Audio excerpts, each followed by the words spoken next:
Like, what the fuck is it? What you talking about? Wow. No, he's trying to tell me something. Listen.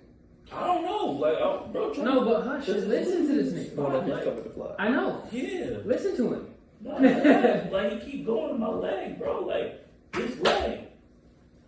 I don't know. You gotta get your pants on that leg now. Shut the fuck up. Yeah, no, I think it's people's perception is like, it draws people towards wanting this, like, they think that the success in music isn't like having 10,000 dedicated listeners, but 100,000 brief people who gonna turn you up. You know what I'm saying? People I mean, it's kind of like the old age thing, just getting lost in like blowing up and being popular. I was gonna ask you, what is blowing up? A lot of niggas say that to me.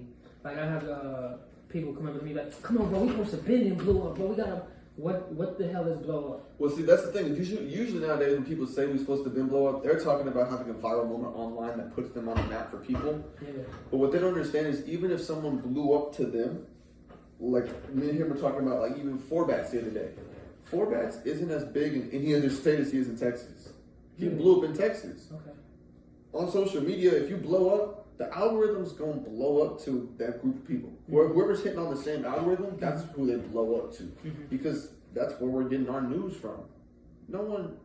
Barely anyone nowadays actually goes and sits down on CNN or Fox or something like that. And those places aren't talking about destroying Lone or anything. They're barely even talking about Drake or Kendrick. So it's like, people are going to go on here because this is how the world communicates nowadays. And since this is so algorithm driven, where it's like we see these groups of people are liking this, these groups of people are liking that. When X blows up, he's on his, when he's doing his marketing with his team and his label, they're putting in this, that, and the third targets for their audiences and this and that, you know what I'm saying? And so then you get larger groups of people, whole states, you know what I'm saying? You got different subgenres of hip hop, pop in different states and stuff like that. And that's really the bigger reason nowadays. Back in the day, people were barely even aware of the different kind of subgenres of shit. It was just like you go to city to learn about that. Yes. Now we have this, which just makes everyone think that they can actually blow up whenever it's like, nah, bro, if your city's not going to fuck with it, because that's where it's really going to be going out to most of the people, even if you have it like marketed towards Detroit or something like that, it's like, since the shit on your phone, all your followers and friends are people in your city, algorithms left over there. It's just like how these online services work and shit. You know what I'm saying? So it's like when people start thinking that they need to blow up, go viral online, they don't realize the only way someone actually goes viral online is they sit there and put 5 to 10 bands behind marketing for their, entire profile. That's why you see them on all this, that. Like anytime you see a rapper or a pop artist or R&B artist on a news account, and then you see him on Our Generation Music, and then like Genius, and then this and that on Instagram, they've paid every single one of those people to put them on their account to make it seem like they're blowing up. That's how you blow up. Is you have to. It's a perception. Yes.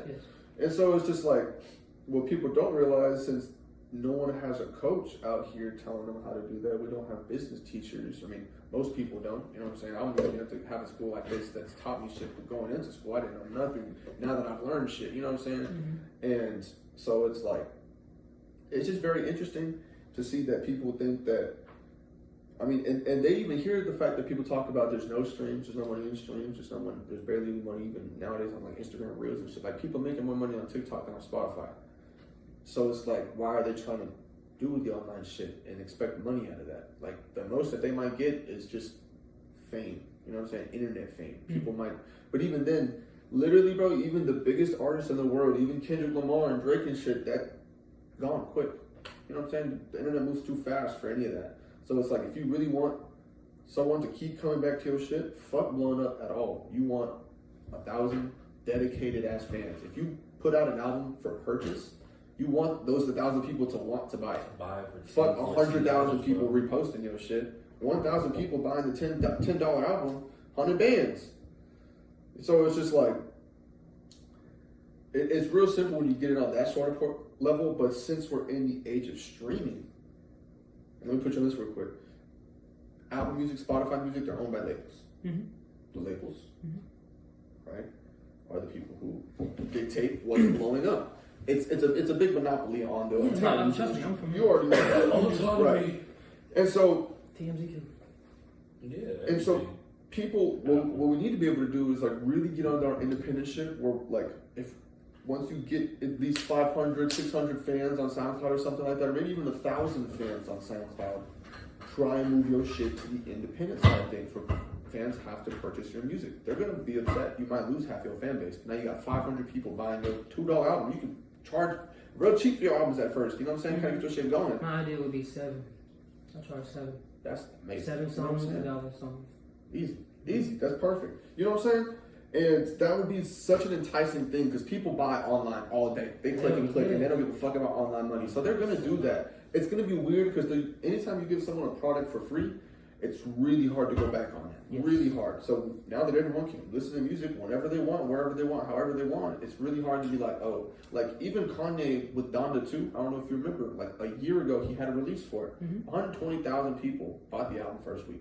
It re-released this week or last week or whatever. It did like 3,000. Everyone's talking about it on the internet. I don't understand why people still count, but I get it for the. Well, no, and it's because most of the people who are so focused on this social media streaming bullshit, they don't even understand that a year ago that album came out for people to purchase, like a real album from the 70s or something. You know what I'm saying? And Ye made Dumb Better. On his website. He always makes it Ye. But if a smaller artist was to do that, bro, you would 100,000 people buying a $10 album is $1 million now. So you set for a few years to at least now get your next album ready. You know what I'm saying? On some almost Tyler Creator shit, every 2-3 years dropping an album, and now your fans only have to spend that $10 every 2-3 years, but they can sit with that album and enjoy the fuck out of it because it's good ass music, because your intention's there. Quick, we're going to segue this way real quick. My fault. Tyler the Creator, every 2 to 3 years, we're going to get a project from him, and that gives people enough time to fully digest it. They get to see the live show. They get to fully experience. They get immersed in the whole experience of it, and then they get prepared to move on to the next thing. Yeah. So what about the likes of? I really wish I had another example, so I don't seem like I'm on this nigga's ass all the time. But Yeet, someone that just I'm dropping, and I'm finna drop again. Well, he already like kind of. Well, I mean, He stopped that now because he had been dropping 2 beforehand. You know what I'm saying? Little by little. But the second that he started getting his motion, it had some sort of, whether it was cash or fucking scamming or drugs or however he started getting money to market shit more. The second he had that little kind of like turn a couple years ago, 2-3 years ago or whatever, with the what was the Green album called again? You know what I'm talking about? yes. That was one of the first albums that really got pushed marketing wise. That was all over social media. Dude, one of them, sorry about that, blew up on TikTok really crazy. Right. That's what started. That's why people want to blow up, because the second you blow up and you get in that public eye, then if you put money behind the marketing, it seems like you're just blowing up. Because that's his little viral moment. The song went popular on TikTok, you know what I'm saying, about the perks and the laundromat. So since people was buzzing, he was like, fuck it, bro, this might be my last 2 bands. I'm going to put it into this marketing to get up off of this, because the second people start talking about you, you have to be able to try and market off of that. You know what I'm saying? But it's going to cost. You know what I'm saying? People are going to talk about you. If you want to keep them talking about you, you have to get that done. And it's not just about being you or presenting that to the people. You have to pay for that to be presented to multiple people. And that's just what it is. You know, something that my business teacher tells me a lot is that you could drop a song 3 years ago, and if you haven't really promoted it like that, like you could start promoting it today. I tell niggas that all the time, bro. It's only old if you want to call that bitch old. Because like there's a million songs where it's like the first time you hear it, and the song from 10 years ago, you're like, I never heard this song. Now you on it for a week at least. You know what I'm saying? So it's like, it's shit like that, especially if it's a smaller song and you know it's really good and you've heard that people, because sometimes it's like, everyone be doubting themselves, like, is this song really that good, or do I just like it that much? You know what I'm saying? But that's why, you trust your peers' opinions and shit. You have people who, aren't yes men and shit like that, but will give you an honest opinion about a song, be like, this make me feel emotions, even if it's on some like simple underground shit or whatever. You can still, get excited off of that shit, but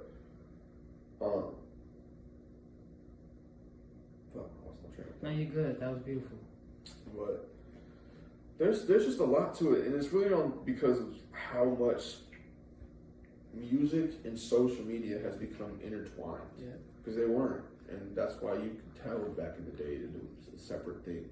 You had music and you had fucking Hollywood ass pop culture shit that was like of the time. And The best records usually made it to the top back then. Like if it was a good song. yeah, if it was a good song. And now, like, if Yeah. say you don't do something for, since everything moves so fast now, if you don't do something for 3 weeks, you're gonna have someone being like, this nigga fell off. I'm not interested anymore. And that's crazy because I think that interferes with the idea of someone actually the quality over quantity thing. Well, but I think when you say about like the fall off thing, I think more specifically that's in the engagement, the audience engagement, numbers, perception, Instagram, social media side of it. 100%. Where it's like the same people who are saying, damn, he fell off, still have your music in their playlist, even if it's from a year ago, you know what I'm saying?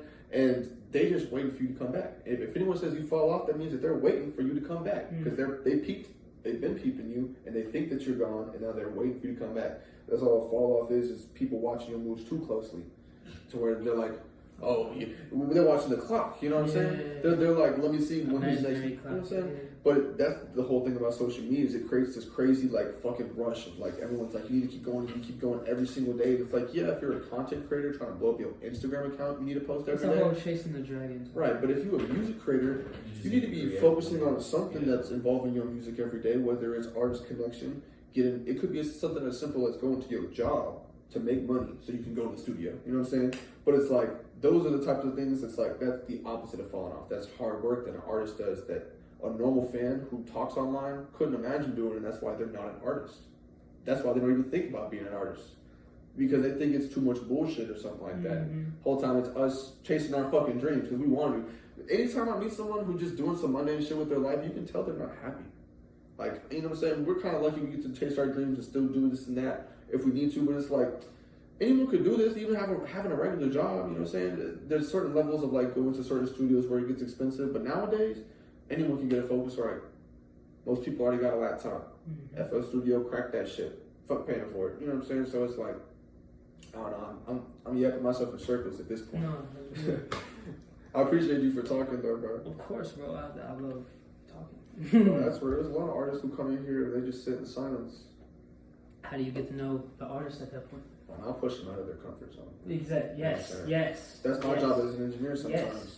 It's like therapy for artists. I think that's our job as artists. And I thought about this the other day. I don't want to say it's our job, but I do think that's our job as artists. Like, whatever barriers, lines, or walls, that shit is not real.